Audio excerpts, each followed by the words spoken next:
Your monthly global update. You gotta love it. I honestly really enjoy making these type of videos. It's always so exciting to see what global we'll be getting. And I know some of us already knew some of these ahead of time, but you can't deny that it's still very hype for it to finally actually arrive in the global side. But this time, Zlong Games has done it again and brought us another crossover, KURO no KISEKI, or what is also known as Trails in the Dark. It's the recent series in the franchise and its recent title releasing in 2022.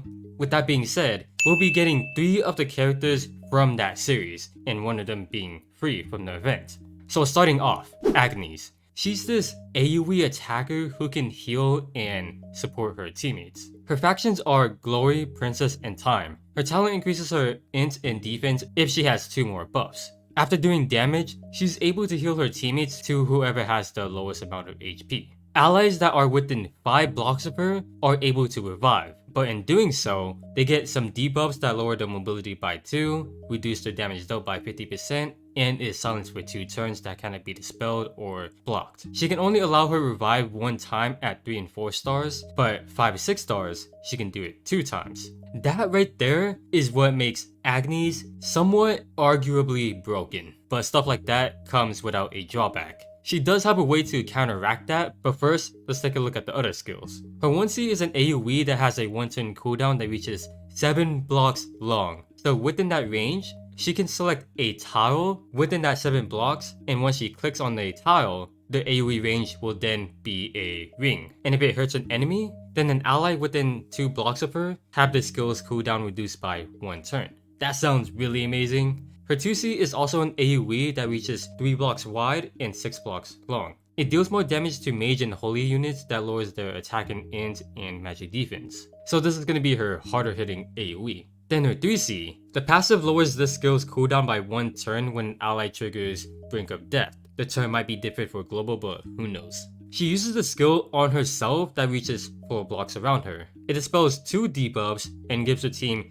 restore HP by 20% after taking action and damage dealt increase for 2 turns. And it removes the debuffs from the Brink of Death effect. So in my opinion, there are some notable things that are good and bad about her. Her AoEs can hit far, and as long as she deals any kind of damage, she does have Mass Protect and Resist as a situational support skill, and most importantly, having a revivability for her teammates, as long as they are near her.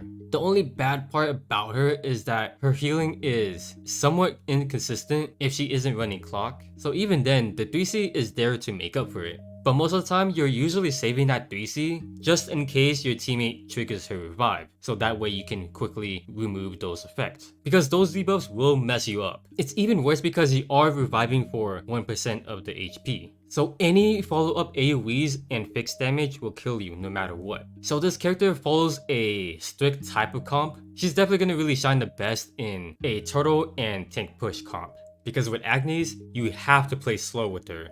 The second character we'll be getting is Elaine, and oh boy, I cannot wait to try her out. She looks to be a really fun and really strong character, and her playstyle, I think I'm really gonna be enjoying it. Strategy, Meteor, and Time are her factions. Her talent increases her attack and skill. After taking action, for every fixed damage that she does, she gets a stack of Sword Will, and if she doesn't attack, her remaining mobility gets converted as well. These stacks will increase her damage dealt in battle by a few margin that cannot be immunized or dispelled, and is able to stack multiple times. If she attacks at her maximum stacks, she's able to heal and act again. Then after her act again, the stacks are removed. Elaine is gonna be crazy. Getting those stacks aren't even that hard at all, so she'll be able to act again pretty consistently.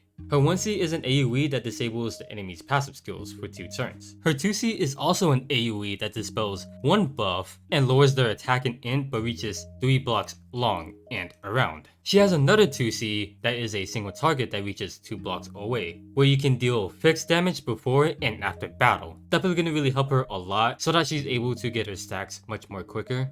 Elaine's 3C has a passive where she gets 2 extra mobility as long as she has a stack of Sword's Will. When she is forced into battle by a physical attack, if her skill is higher than the enemy, she takes less physical damage, up to 80%, that has a 2-turn cooldown. This is also a single target that attacks from 2 blocks where after battle, she can deal fixed damage up to 3 enemies that cannot be resisted. If she kills an enemy with this skill, she gets 4 stacks of Sword's Will.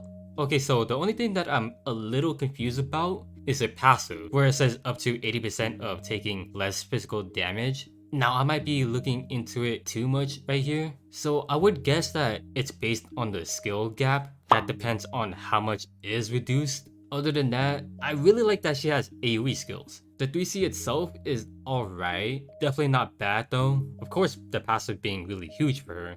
Elaine is a very high investment character. She really wants specific equipments like the Blood Sword so that she can deal fixed damage with her AoEs, and Apex Boots or Overlord's Badge, and all that good stuff. It just really depends on your playstyle. So as long as you're using the right equipment for her, you can make better use of her kits. Overall, she looks to be a really fun character with lots of good potential in PvP. So pair her up with Grenchiel so that she can faction buff for her, and you'll be able to make the most out of her.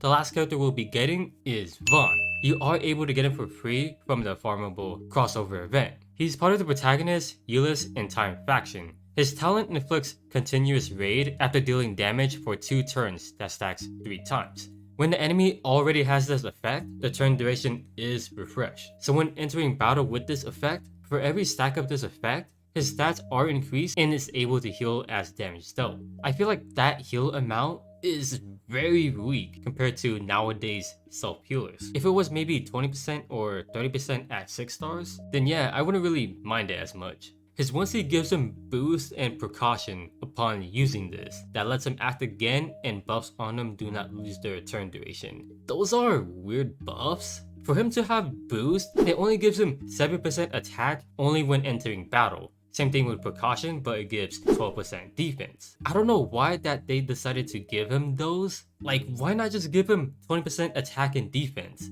It's so weird why they would give him that. His 2C is an AoE that attacks within 5 blocks in a straight line. It reduces attack and int on the enemy that inflicts ridicule, whereas when physically attacking Vaughn's ally within 3 blocks of him, he's able to guard them while taking less physical damage for 2 turns. Alright, okay. I don't even know how I really feel about this one. He barely has anything that helps him guard effectively. This dude wants to be an attacker, so why is the skill giving him a guard ability? He does have another 2C skill, which is a single target one. It can attack twice while inflicting 1 or 2 stacks of continuous raid, which I would say makes up for everything else he has. Lastly, his 3C, it's passive when using a skill to attack and enter battle, and if the target has 3 stacks of continuous raid, after battle, the skill is refreshed, which has a 1 turn cooldown. Before battle, you inflict 1 debuff, and if the enemy has 3 stacks of continuous raid, the damage is further increased by 40% more. Alright, so it's like they intentionally wanted to make Vaughn kinda disappointing. Maybe that's not the right word to use, cause this guy is pretty decent, I'll give him credit for that. It's just some of his skills that seem out of place. It's just weird.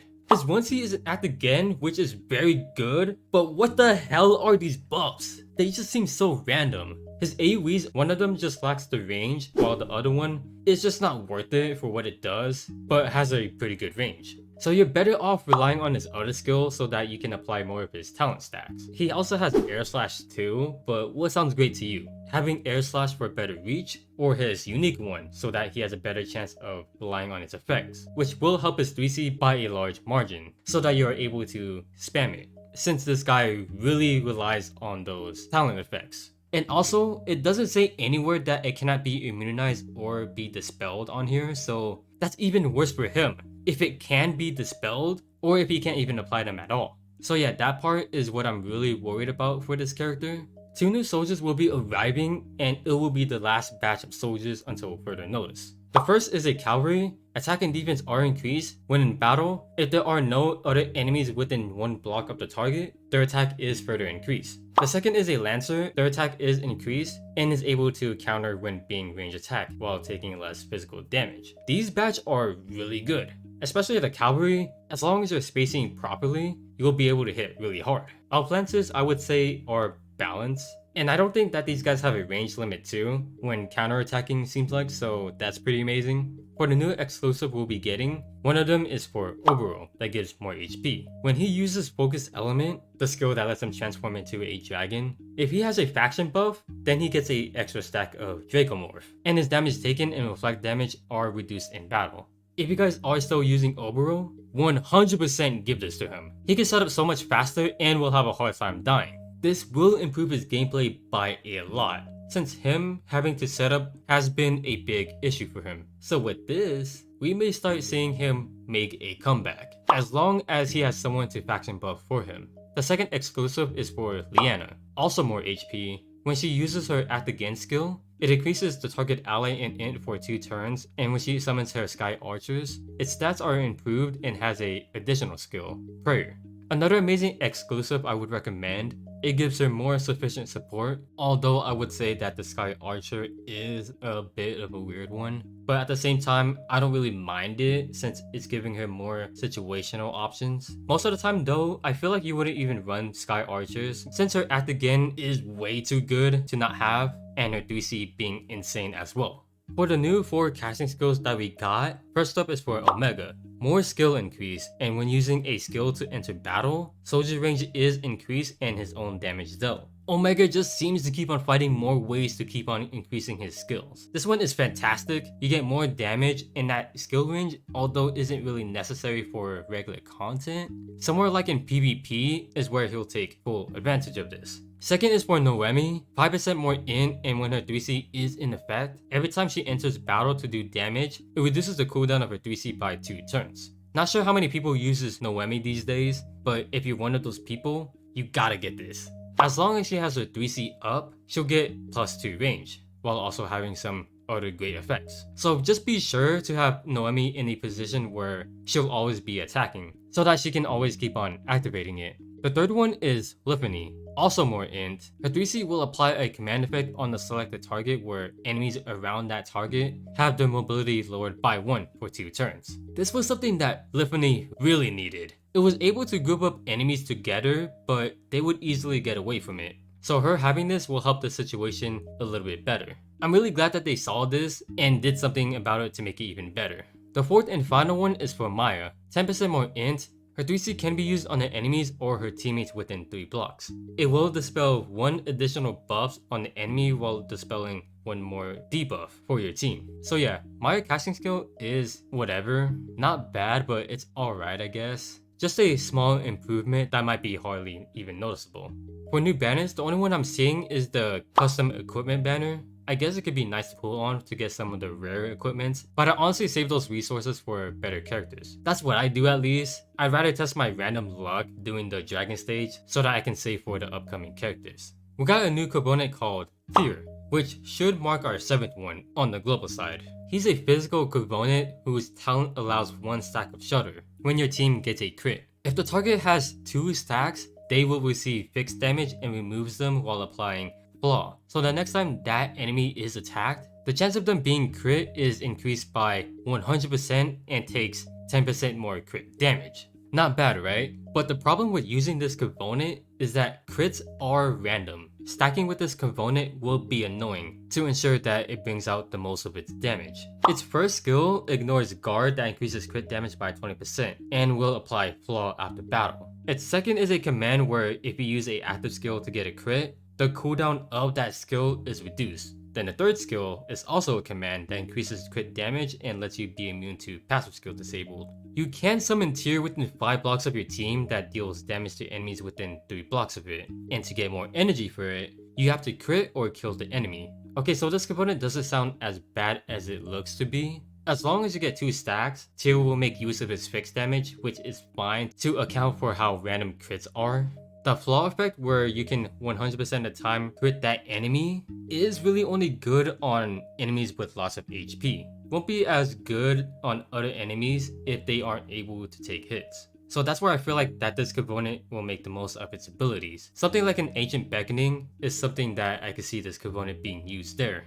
As for new content we'll be getting, the Farmable Collab event where you can get Vaughn for free and get him to 5 stars. 210 shards should be the exact, and here is how many of the materials in total that you will need to exchange for all of the rewards. Thanks to our good friend on the CN side. Other than that, more story content is available. Act 3, Chapter 31 to 35, and Dimensional Expedition. There's also a adjustment where we can go to the bonds page from the heroes menu, which will make things a little bit more convenient when building characters. Now to what you guys are looking forward to, the new skins. We got an Echo of Light for Agnes and Vaughn. And man, Vaughn's skin goes hard. Kinda tempted to go hard this month, but man, I'm also trying my best to resist it. When you love this game, spending money on it can be hard to resist.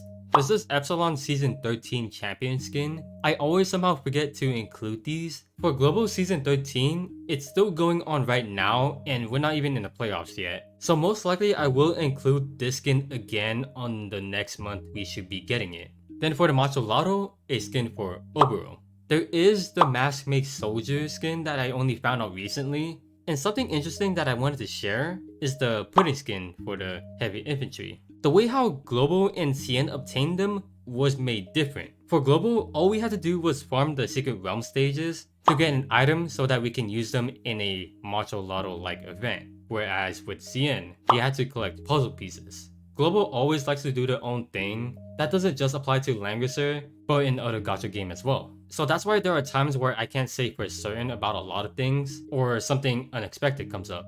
And this is especially the case for skins and banners. So there we go. That should be about everything, if not most of everything that the global side of Langrisser are getting in this update. The new characters are totally skippable, they are not needed for anything, and it's not like they're replacing anyone. Besides, they do want to be 5 stars for them to be even better. If you want them because you like the character or like the game, then go ahead, pull for them. Don't let anyone tell you otherwise. Just saying this in case you guys were wondering if they are worth it or not. I always say this, do what you want. If you like the character because they're cool or want them for collection or stuff like that, go ahead and pull them. But if you do care what characters are good or not, what's meta, then yeah, Elaine and Agnes are really good. They're good, but there are characters who can easily replace them. If you are planning on getting them, just pull them one time and then call it there. Because next month, we will be getting Awakener, the next major character that's been taking over the Apex scene in the CN side. I didn't give her enough credit the first time, but she is cracked, I tell you. But her banner is a special case. It's very similar to Wetam, so you gotta save a ton if you're really looking forward to getting her. And another character that you might want to save crystals for is SP Leon. You want at least 4k crystals so that you are guaranteed to get his crystal. His playstyle isn't any different for PvE, but PvP, he's a menace. In certain maps, he can actually reach to the other side of the opponent's field and completely destroy them all in one hit. Now I might be exaggerating, but this guy can actually one-shot with the new AoE skill that he gets. But yeah, that guy has a lot of value for damage. So yeah, next month is the one that a lot of people will spend a lot of the resources on, especially those who are really into PvP. Nonetheless though, I'm really excited about this update. Really looking forward to getting Elaine though.